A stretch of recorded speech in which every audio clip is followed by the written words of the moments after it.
Hello everyone and welcome back to my channel. तो दोस्तों second last video में मैंने बात की थी कि हम कैसे पता लगा सकते हैं जो आपको प्रॉब्लम है वो एंग्जाइटी से रिलेटेड है या फिर सच में कोई आपको बॉडी इशू हो गया है, हेल्थ प्रॉब्लम हो गई है। तो उस वीडियो को आप जाके देख सकते हो। उसमें मैंने आपको काफ़ी हद तक टिप्स दी थी, उनको फॉलो करोगे तो आपको कहीं ना कहीं जो ये अंदर मन के अंदर वहम चल रहा है कि मेरे को एंग्जाइटी है या फिर मेरे को सच में बॉडी में कोई हार्ट का इशू है, माइंड का इशू है, कैंसर का ट्रीटमेंट करवाना है, क्या करवाना है क्या नहीं करवाना, और बिना टेस्ट का पता कर सकते हो अगर आप प्रॉपर आपके माइंड को शांत रख के उन टिप्स को फॉलो करोगे तो आज हम बात करते हैं थोड़ी सी ट्रीटमेंट के बारे में कि ट्रीटमेंट हमारे पास क्या क्या अवेलेबल है ओवर द काउंटर, मतलब कैसे क्या क्या चीज़ हम ले सकते हैं, डॉक्टर के पास जाना है या क्या करना है, तो उसके बारे में डिस्कस करेंगे। तो पहले मैंने उसमें भी एक डेटा शेयर किया था, इसमें भी कर देता हूँ। WHO ने पहले ही बताया था कि 85 to 90% जो केसेस आते हैं, मतलब हॉस्पिटल लोगों के जाते हैं, 85 to 95% उनका वहम रहता है मन के अंदर, मतलब कि मेरे को ये प्रॉब्लम तो ना हो, या स्क्रीन आउट करने जाते हैं वो हॉस्पिटल में। और ओनली 5 to 10% या 15% मैक्सिमम एज के साथ, जैसे अगर एज ज़्यादा है तो उनके अंदर देखा गया कि 15% के आसपास लोगों को सच में प्रॉब्लम होती है। और यंगस्टर्स में दोस्तों लगभग 5% ही प्रॉब्लम होती है रियल, जैसे कोई भी अगर पेट में कोई ट्यूमर है या फिर सिर में कोई ट्यूमर है या कोई मेजर कोई डेडली डिजीज़ उनको हुई है। बाकी मन का उनको वहम रहता है, वो थोड़ा बहुत पढ़ के या सिम्टम्स वगैरह कहीं से भी देख लेते हैं यूट्यूब पे या फिर कोई भी सोशल मीडिया से, वो अपने आप को स्क्रीन आउट करने जाते हैं। बेसिकली हॉस्पिटल जाएंगे पैनिक होके कि सर मेरे को कहीं ये तो नहीं है वो तो नहीं, 2-3 टेस्ट करवाएंगे, अपने पैसा ख़राब करेंगे और वापस आ जाते हैं। तो ये WHO का डेटा है दोस्तों, उन्होंने एनालिसिस किया है और ये कहीं ना कहीं पब्लिकली अवेलेबल भी है, तो आप जाके देख सकते हो उसको। और उससे कहीं ना कहीं आपको मन को शांति मिलनी चाहिए कि आपको एंग्जाइटी है, ना कि आप उस 5 या 7% के अंदर आओगे। आप 95% में आने का आपकी प्रोबेबिलिटी ज़्यादा है, ना कि 5% में आने की ज़्यादा है। तो इससे कहीं ना कहीं आप रूल आउट कर सकते हैं चीज़ों को। अब बात करते हैं दोस्तों ट्रीटमेंट की। दोस्तों ट्रीटमेंट हमारे पास 2-3 तरह के होते हैं। पहले तो मेडिसिन, आप मेडिसिन लोगे और उसके अंदर से आप एक कोर्स रहता है, जो साइकेट्रिस्ट है वो आपको प्रॉपर एक दवाई का कोर्स चलाएगा, और ये ऐसे 2-4 दिन में ठीक नहीं होती दोस्तों। ये दवाइयाँ धीरे धीरे करके आपके शरीर के अंदर जाएंगी, स्टेबलाइज करेंगी आपके मूड को, फिर धीरे धीरे करके डॉक्टर अपने तरीके से निकालेगा। वो एक दिन छोड़ के एक दिन देगा, या फिर एक दिन हाई mg की एक दिन कम mg की, उसके ऊपर अलग अलग ट्रीटमेंट उनके पास अवेलेबल हैं। वो उन्होंने बहुत साल पढ़ाई की है, और कैसे कैसे दवाई देनी है, कैसे आपको हार्म ना हो, उस हिसाब से आपको डोजेज दी जाएंगी, ना कि आप उनके साइड इफेक्ट पड़ के दवाई लेने से भग जाते हो। पहले बहुत से लोग बोलते हैं सर साइड इफेक्ट हो गए, तो भाई साइड इफेक्ट तो चीनी खाने के भी है, दूध पीने के भी हैं, पर अब वो है आपको पता नहीं उनकी साइड इफेक्ट। और ये हमारी जो एलोपैथी, जो हमारी मेडिसिन है, इनके अंदर इनकी मजबूरी है कि आपको इनको डिस्क्लोज करने पड़ते हैं, रिसर्च करनी पड़ती है कि क्या क्या साइड इफेक्ट्स होंगे, तो उस हिसाब से इनको डालने पड़ते हैं वेबसाइट पे, और आपके पास इजीली अवेलेबल है। आपने वो कभी दूध के साइड इफेक्ट सर्च किए हैं या फिर कभी दही के साइड इफेक्ट सर्च किए हैं, तो या चीनी की सर्च किए हैं? नहीं किए होंगे आपने, पर आप दवाई की जरूर करते हो, और दवाई लेने से डरते हो और आप ठीक नहीं हो पाते। ऐसे आपने साल बिता दिए होंगे, 6 महीने बिता दिए होंगे, आप पूरी ज़िंदगी बिता दोगे, दवाई नहीं लोगे तो ठीक होना बहुत ही मुश्किल हो जाता है। उसके लिए आपको बहुत ज़्यादा मेंटली स्ट्रांग होना पड़ेगा, एक तरीके से आपको संत बाबा बनना पड़ेगा, मतलब मॉन्क बनना पड़ेगा एक तरीके से आपको। कहीं दूर जाके इन जो आप सोशल मीडिया से कट ऑफ करके जंगल में जाके रहना पड़ेगा मेरे हिसाब से। तो इतना हैवी मेडिटेशन करके या फिर अपने मन को इतना ज़्यादा कंडीशनिंग करनी पड़ेगी आपको कि जो नेगेटिव थॉट्स आपके माइंड के अंदर बिल्कुल वॉश आउट हो जाए। और उसका इतना मतलब परेशान होने की ज़रूरत नहीं है उसके लिए कि आप बहुत ज़्यादा तपस्या करो, घर वालों से बात नहीं करोगे, कहीं दूर जाकर ऋषिकेश सोचते हो बहुत सारे, ऋषिकेश चला जाऊँगा ना मैं, ऋषिकेश जाकर मेडिटेशन करूँगा तो ठीक हो जाऊँगा। अपने घर में मेडिटेशन कर सकते हो। और मेडिटेशन का मतलब ये नहीं है कि आपको बैठ के आँख बंद करके ध्यान लगाना है। कोई भी किताब लो अपनी बॉडी के बारे में, जैसे मैंने CPN से एक किताब बताई थी, ये इकिगाई एक बुक है, उसको आप पढ़ सकते हो। आधे घंटे सुबह उठने के बाद उसको पढ़ोगे तो कहीं ना कहीं मेडिटेशन का ही काम करेगी। या फिर कोई भी गाने सुनोगे, मतलब भजन सुनोगे, या फिर जो भी आपको इंटरेस्ट की चीज़ कुकिंग लगती है, वो भी एक तरीके से मेडिटेशन है, जो आप माइंडफुली रिलीजियसली कर सकते हो, अपने मन से कर सकते हो, ऐसा नहीं ज़बरदस्ती कर रहे हो।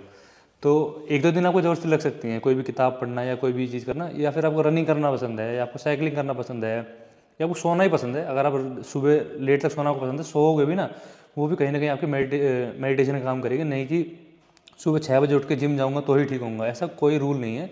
जब आपकी आँख खोले, आपको अच्छा लग रहा है, उस टाइम आप जिम जाओ या वॉक करो। तो हर चीज़ आपको अपने आराम से, जो आपकी ईजिली आप फॉलो कर सकते हो। अगर आप एकदम से प्रेशराइज करोगे ना बॉडी को, तो आप उसको कोप अप नहीं कर पाओगे। जैसे कोई भी कॉम्पिटिशन एग्जाम की तैयारी रहती है, उसमें हम सोचते हैं 8 घंटे मेरे को बैठ के पढ़ना है, एक साथ बैठ के दोस्तों नहीं पढ़ सकते। शुरुआत में आधा घंटा 1 घंटा पहले सीटिंग बनानी बहुत ज़रूरी है। हम क्या है एकदम लास्ट एक्सट्रीम स्टेप पे जंप करते हैं, जैसे ऐसी यही मेडिटेशन है, ध्यान लगाना। ये दोस्तों लास्ट स्टेप है, उससे पहले आपको योगा सीखनी है, आसन सीखने हैं, अपने अंदर एक डिसिप्लिन लेके आना है, तब जाकर आप मेडिटेशन कर सकते हो। आप सीधे आँख बंद करके और एकदम लग जाओगे ओम का जाप करने, तो वो आप मेडिटेशन नहीं कर सकते। तो धीरे धीरे करके आपको मेडिटेशन करना है। तो मेडिसिन पहला हमारे पास ट्रीटमेंट है। पहला कोर्स ऑफ आपको सबसे पहले मैं तो कहता हूँ वीडियो देखते के साथ अगले दिन अपॉइंटमेंट लो किसी एमडी साइकेट्रिस्ट, अच्छा साइकेट्रिस्ट अपने एरिया में देखो हॉस्पिटल में, वहाँ पे जाओ, उससे ट्रीटमेंट शुरू करो। जैसे वो दवाई बोलता है वैसे वैसे दवाई लो, आँख बंद करे, कोई सर्च वगैरह मत करो। जब जब वो बोल रहा है दवाई के लिए, जब जब दवाई लो। अगले दिन जब वो दोबारा बुला रहा है नेक्स्ट टाइम, महीने 2 महीने बाद दोबारा जाओ, जब वो दवाई बंद करने के लिए बोलता है तो बंद कर दो। अब दवाई से दोस्तों क्या काम करता है दवाई, जैसे आपको मान लो एक एग्जाम्पल देता हूँ, आपको कट लग गया कोई, या फिर कोई कांटा लग गया, या कोई कील लग गई आपके हाथ में, यहाँ पे पंचर हो गया आपके, मतलब हाथ में चुभ गई है कोई नोकीली चीज़, वो उसके अंदर ही है, जो कांटा या कील है वो आपके शरीर के अंदर ही है, तो पेन करती रहेगी। मेडिसिन क्या करेगी, उसके जैसा पेन किलर ले लिया आपने तो उसके दर्द को कम कर देगा, फील नहीं होगी। तो पर कांटा तो आपके अंदर ही है, तो उस कांटे को निकालना पड़ेगा, या तो आप चिमटी कोई लेके या फिर कोई भी नेल कटर लेके उसको निकालोगे, या फिर ऑपरेशन से कैसे भी करके निकलेगा वो। सेम केस दोस्तों एंग्जाइटी के साथ है। अब जो ये कांटा है ना, इसको आप मान लो आपके थॉट्स, जो आपने नेगेटिव एक अपने मन के अंदर पैटर्न बना लिया है, या नेगेटिव थॉट्स आपके अंदर आने लग गए हैं ना, जो आपने कंडीशनिंग की अपने आप की। जैसे आपको सिचुएशन है कोई भी, मान लो आपको जैसे पेट में दर्द हुआ, पेट भी दोस्तों यहीं पे ही है, हार्ट भी यहीं पे ही है, फूड पाइप भी यहीं पे, लंग्स भी यहीं पे ही है, पैनक्रियाज भी यहाँ पे, लीवर भी यहीं पे, इतने छोटे से एरिया में ही है। तो कोई डॉक्टर भी बैठा है ना, बहुत बड़ा 50 साल का एक्सपीरियंस है, वो भी नहीं बता सकता कि आपको हार्ट का या पेट का पेन है बिना टेस्ट वगैरह के। तो आपका क्या कंडीशन कैसे हो रहा है कि यहाँ पे पेन, मतलब लोअर लेफ्ट साइड या फिर सेंटर ऑफ द चेस्ट में पेन हुआ, जो भी आपने कंडीशनिंग की हुई अपने माइंड की, तो सीधे सीधा आप हार्ट की तरफ जाओगे। सर में दर्द हो रहा है पीछे बैक साइड में, तो कहीं ना कहीं मेरा ब्लड प्रेशर हाई है या मेरे सर में ट्यूमर बन गया है। कोई भी स्ट्रक्चरल चेंज हो जाते हैं, जैसे यहाँ पे बहुत से लोग यहाँ हड्डी बड़ी रहती है, यहाँ पे हड्डी बड़ी रहती है, वो बचपन में उनको दिखती नहीं है, पर जब वो एंग्जाइटी में आते हैं तो हर चीज़ को नोटिस करने लगते हैं। अब जैसे मेरी लेफ्ट वाली जो चेस्ट है वो थोड़ी सी बाहर निकली हुई है और राइट वाली अंदर है, तो मैं सोचता था मेरी लेफ्ट वाली जो लंग्स है उसके अंदर कैंसर बन गया है, तो मेरी इसलिए मेरी हार्ट थोड़ी ये जो चेस्ट है थोड़ा सा ऊपर उठी हुई है। और कहीं ना कहीं मैंने अपने आप को मान लिया और फिर उसके ऊपर धड़ाधड़ टेस्ट वगैरह कराने, एक्सरे करवाने, या फिर गूगल पे सर्च करना शुरू कर दिया। तो ये जो कांटा घुसा है ना दोस्तों, इस कांटे को निकालना है। अब इस कांटे कैसे निकालोगे आप, अपने आप को एजुकेट करके, या फिर जो साइकोलॉजिस्ट जो थेरेपी देते हैं, आपको जो पढ़ाते हैं, मतलब बहुत से लोग इसको धंधा बना रखा है, ठगने की कोशिश भी करते हैं कि आप जाओगे, आप उनसे सेशन लोगे, बहुत से हॉस्पिटल में लोग बैठे हुए हैं, तो आपको मिसगाइड, मतलब डरा के भी काम करते हैं वो लोग। भाई बहुत बार आपको डरा देंगे इतना ज़्यादा कि आप इस षड्यंत्र में या इस साइकिल में फंसे रहो, क्योंकि उनके पैसे बन रहे हैं। तो मैं तो सिंपल से कहता हूँ कि अपने मन को खुद समझाओ, पहले मेडिसिन शुरू करो। तो मेडिसिन शुरू करोगे तो आपको जो नॉर्मल आप पहले थे वैसे हो जाओगे, मेरी गारंटी है, आपको नॉर्मल फील होने लगेगा। उसके साथ साथ अपने आप को ढीला मत छोड़ो, एजुकेट करना शुरू करो, पढ़ो उन चीज़ों के बारे में, हार्ट के बारे में पढ़ो। उस दौरान आप पढ़ सकते हो हार्ट के बारे में, पर प्रॉपर गाइडेंस, मतलब कोई एक ऑथेंटिक सोर्स से उस चीज़ को पढ़ो, ना कि कहीं से भी उठा के गूगल पे कोई भी रैंडम कोरा पे कोई जाएगा उससे पढ़ना नहीं। कोई अगर किसी डॉक्टर ने आर्टिकल लिखा हुआ है, या फिर कोई हॉस्पिटल कोई वो है, या कोई गवर्नमेंट वेबसाइट पे कोई ना कोई चीज़ नोटिफिकेशन आई हुई है, या फिजिकल एजुकेशन की किताब आती है, उसके अंदर आप जैसे 12th की या 11th की क्लास आती है, उसके अंदर भी एंग्जाइटी के बारे में काफ़ी अच्छे से डील किया हुआ है, वहाँ पर आप पढ़ सकते हो, वहाँ से अपने आप को एजुकेट करो, तो आपके धीरे धीरे नेगेटिव पैटर्न दूर हो जाएंगे। और ये बात मन के अंदर मान लो कि आपका ECG को ये सब टेस्ट करवा रहे हैं, नॉर्मल आया ना, तो कहीं ना कहीं आपका जो हार्ट के जो प्रॉब्लम है रूल आउट करना लगभग तय है कि वो खत्म हो चुकी है। आपके हार्ट के अंदर कोई बीमारी नहीं है, आपको सिर्फ एंग्जाइटी है। तो ये कंडीशनिंग करनी पड़ेगी माइंड को, जो आपने इतने साल में जो कमाया है ना, बार बार नेगेटिव चीज़ पढ़ के, देख के, आपको सोशल मीडिया ने आपको फियर मॉन्जरिंग कर करके आपको डराया है, अभी तेल नहीं खाना, सरसों का तेल खाओ, ये वाला तेल मत खाओ। दोस्तों बचपन से अभी तक आप खाते आ रहे हो, अभी तक कुछ नहीं हुआ, तो आगे भी कुछ नहीं होना है। पर आपको एक सेडेंटरी लाइफस्टाइल छोड़ना है, एक अच्छा लाइफस्टाइल यूज़ करना है। क्यों ही तेल खाओ, क्यों बिस्किट खाओगे, अपना घर का जो बना हुआ जो घी है उसमें थोड़ा सा आपको सब्जी में डाल के, या फिर अपने रोटी भी लगा खा सकते हो। ज़रूरी है आपको बाहर जाके पास्ता खाना है या फिर पेस्ट्रीज खानी है जिनको बहुत ज़्यादा हाई कैलोरीज है उनके अंदर, कभी कभार करना है, वो 15 दिन में, 20 दिन में, महीने में, कभी बर्थडे पे, कभी एनिवर्सरी पे, या कभी कोई भी त्यौहार आता है वहाँ पे खा लिया, कोई बड़ी बात भी नहीं। जैसे कोल्ड ड्रिंक के लिए इतना बुरी चीज़ बता रही कोल्ड ड्रिंक, या फिर जो स्टिंग है, जो एनर्जी ड्रिंक है, वो लोग बागों ने इतना बुरा बता रखा है उसको कि वो दारू के साथ कंपेयर करते हैं उसको। अगर आप शराब पीते हो तो ठीक है, पर स्टिंग पीना तो जहर है, बल्कि उसके अंदर थोड़ा सा कैफीन ही है, मतलब जो आपको कॉफ़ी के अंदर कैफीन मिलता है ना, उससे भी कम उसके अंदर कैफीन है स्टिंग के अंदर। हाँ थोड़ा शुगर वगैरह ज़्यादा है, तो उससे आप मर नहीं जाओगे, बल्कि अल्कोहल पीने जल्दी मर जाओगे, ये मेरी गारंटी है। तो कहीं ना कहीं आपको जो कंडीशनिंग हो रखी है नेगेटिव पैटर्न की तरफ, वो आपको नेगेटिव पैटर्न तोड़ने हैं। अच्छी चीज़ें, ऑथेंटिक सोर्सेज को फॉलो करना शुरू करो। और मेरी मानो ना तो मेरे जो मैंने बंदा ठीक किया अभी, सूरज का एक इंटरव्यू भी उसके अंदर है, साहिल कश्यप। तो उसने मेरे को बताया, भैया मैंने तो पहले दिन ही यूट्यूब का जो अकाउंट है ना उसको डिलीट कर दो, फ्रेश अकाउंट बनाओ। तो जो फीड आएंगे ना वो आपको अलग अलग फीड आएंगे। गूगल पे जो अकाउंट है उसको हटा दो, नया अकाउंट बनाओ। उसके अंदर जो आपकी जो सर्च पैटर्न है ना वो सारे चेंज हो जाएंगे। उसके अंदर जो नई नई चीज़ें हैं ना वो आपको पॉजिटिव चीज़ आने लगेगी, क्योंकि दवाई लेने के बाद आप शुरू करोगे तो पॉजिटिव चीज़ सर्च करोगे। तो उसके अंदर आप जाके पहले यूट्यूब पे अपना अपना अकाउंट चेंज कर दो, तो जो फीड्स आपका आते हैं ना वो सारे हट जाएंगे। इंस्टाग्राम पे अपने अकाउंट डिलीट करके दोबारा बना लो, कोई फॉलोअर और दोबारा आ जाएंगे ज़िंदगी के अंदर। फॉलोअर की कोई ज़्यादा ज़रूरत भी नहीं है आपको, ना आपको इंस्टाग्राम इन्फ्लुएंसर हो कोई, ना आप सेलिब्रिटी हो। आपको ठीक होना है तो इन सब चीज़ों को रीसेट कर दो। अपने माइंड आपका 80% रीसेट हो जाएगा अगर आपने ये 2-3 काम करिए। इंस्टाग्राम, यूट्यूब और गूगल पे अपना अकाउंट रीसेट कर दो, दूसरा अकाउंट बना लो। और नहीं तो आप ये CBT कोर्स दोस्तों आते हैं, CBT वगैरह आप प्रैक्टिस कर सकते हो। बहुत से लोगों ने किया है, मैंने भी अभी लेना शुरू किया है मेरे एक सब्सक्राइबर कहने के कारण, कि मैं देखना चाहता हूँ, आप लोगों के लिए लाना चाहता हूँ उसके अंदर क्या चीज़ है। तो CBT ट्राई कर सकते हो आप। और CBT मैंने 2-4 सेशन लिए तो मेरे को काफ़ी कारगर लग रहा है वो।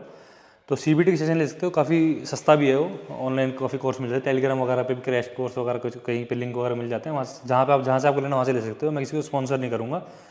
तो मेडिसिन प्लस आपको ये जो आपके नेगेटिव पैटर्न है ये तोड़ने हैं, और आपको हेल्दी लाइफस्टाइल जीना है। बाहर का खाना कम करना है, ना कि बंद करना है।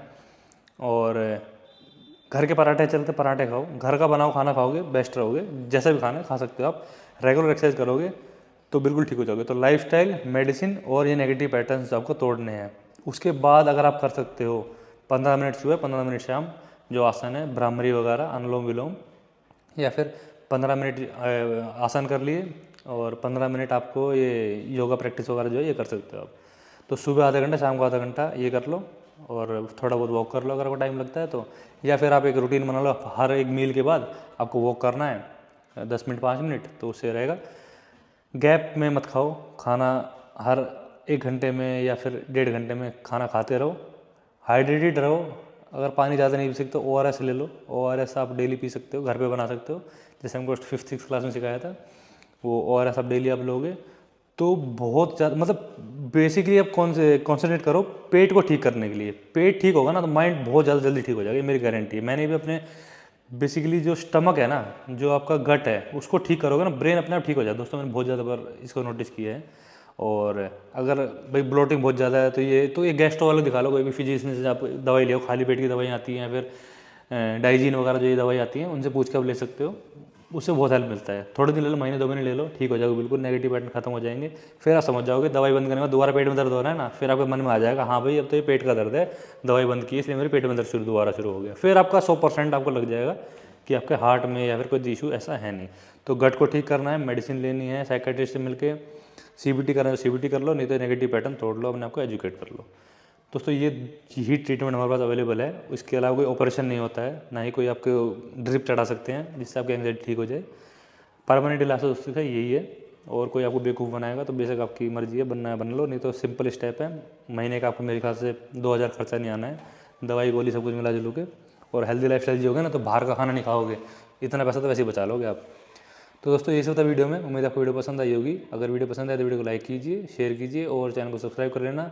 इंस्टाग्राम लिंक मेरे डिस्क्रिप्शन बॉक्स में मिल जाएगा आपको, वहाँ से आप मेरी इंस्टाग्राम ID पर कनेक्ट कर सकते हो, वहाँ से मैं आपको ज़रूर से मदद करूँगा। Thank you so much.